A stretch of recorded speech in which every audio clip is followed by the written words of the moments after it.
Ninja Gaiden, two words that awaken a flurry of memories within me. Originally an arcade game, my first introduction to the series came on the NES, a very different game from its counterpart, one that was more of a relentless action platformer than it was a beat-em-up. While not quite the first video game I ever played, it was definitely one of them, punishing me with its aggressive enemy AI, knockbacks sending me plunging from cliffs, and perilous platforming sections. Both games were tough, sure, but you couldn't buy your way to victory on the Nintendo version of the game. It had to be earned. Well, unless you had a Game Genie anyways. Ninja Gaiden not only went on to spawn multiple sequels, its influence continues to be felt in video games today. In the indie scene, we've had outstanding releases such as Cyber Shadow and Katana Zero that pay homage to the Gaiden franchise, while AAA offerings such as Nioh, Devil May Cry, and Bayonetta all owe a great deal of their success to the Hayabusa family. But now, after the failures of later releases such as Ninja Gaiden 3 and Yaiba, Ninja Gaiden is back, and going back to its roots in Ninja Gaiden Ragebound, a brand new 2D action game brought to us by the creators of Blasphemous, no less. But does Ragebound cause me to rage quit, or did it sneak into my heart? Let's find out in our full review.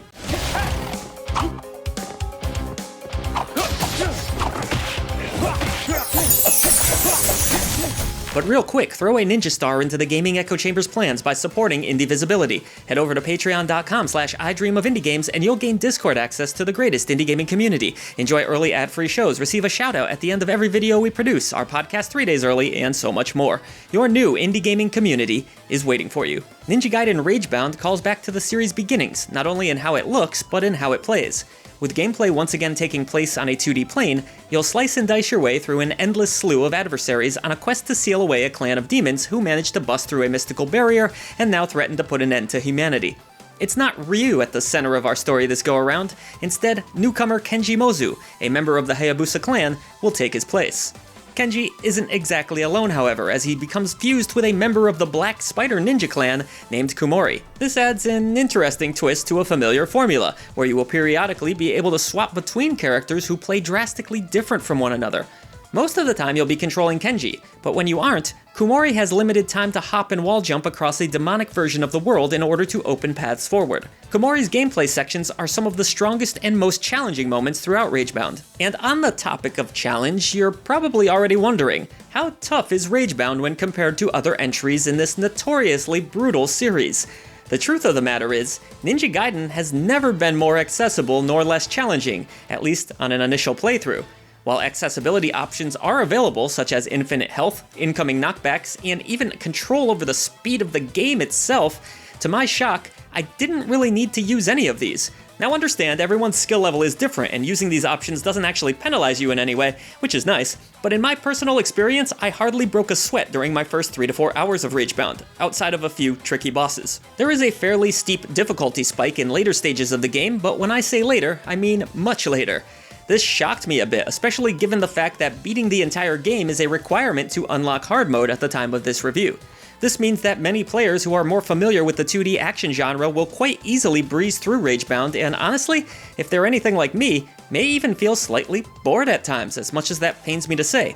Many levels meander on for upwards of 10 minutes, but are rather straightforward affairs outside of trying to discover a few hidden secrets strewn about, or taking on optional challenges, which are admittedly far more difficult to achieve. Put away your pitchforks though, it's not all bad. Part of the reason Ninja Gaiden Ragebound gave me fewer headaches than I expected was because it plays exceptionally well.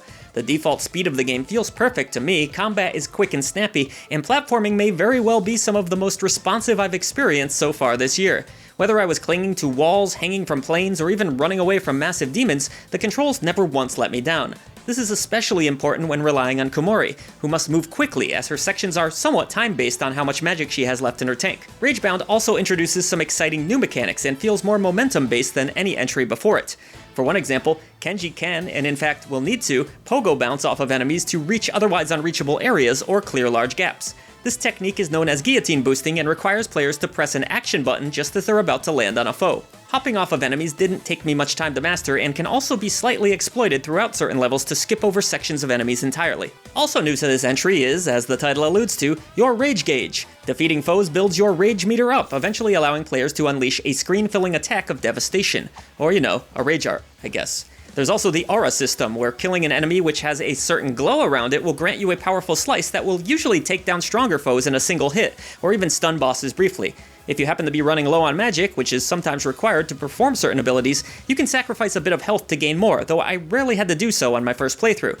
In fact, for as cool as these systems are, not all of them are all that important until you get to hard mode, which, in my opinion, could have been the game's default normal. Sorry, I don't mean to keep harping on difficulty, but it's freaking Ninja Gaiden. Making life even easier are relics that can be purchased and equipped, along with new abilities whenever you get back to the overworld screen between levels.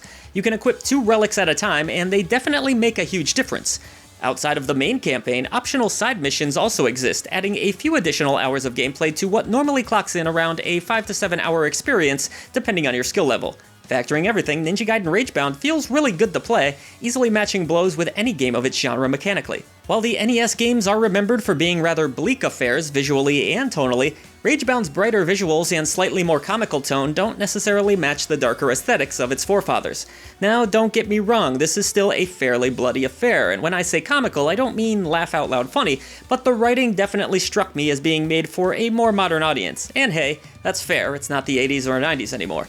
The high-contrast pixel art is striking and full of more energy when compared to the muted, shadowy look of the original Gaiden trilogy, leaving me feeling somewhat mixed on the art direction. Considering this is coming from the same people that made Blasphemous of all games, the visuals play it safe with slightly toned-down violence and a generally more pleasant overall vibe than I'd expect from this franchise. I personally would have loved for the team to have really gone for it with the brutality and violence that some of the 3D Gaiden games offer, but they have settled on a more commercially friendly look. And you know what? For all my belly aching, the game looks amazing in its own right, with stunning animations, interesting enemy designs, varied levels, and some truly explosive moments, even if it didn't feel like a classic Ninja Gaiden atmosphere to me. Now I know, this is its own game and should be judged on its own merits, but it's simply impossible not to draw comparisons when dealing with a historic franchise like this. It goes without saying that the soundtracks of the original Ninja Gaiden trilogy are iconic, some of the greatest gaming compositions of all time, really, and so it would be unrealistic to expect Ragebound to come anywhere close to that kind of magic.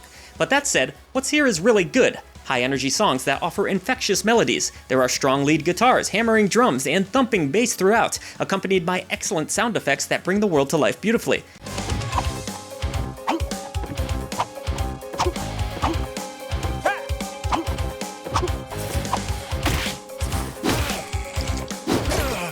Of course, the best tracks here are remixes based on the original Ninja Gaiden, but that's to be expected.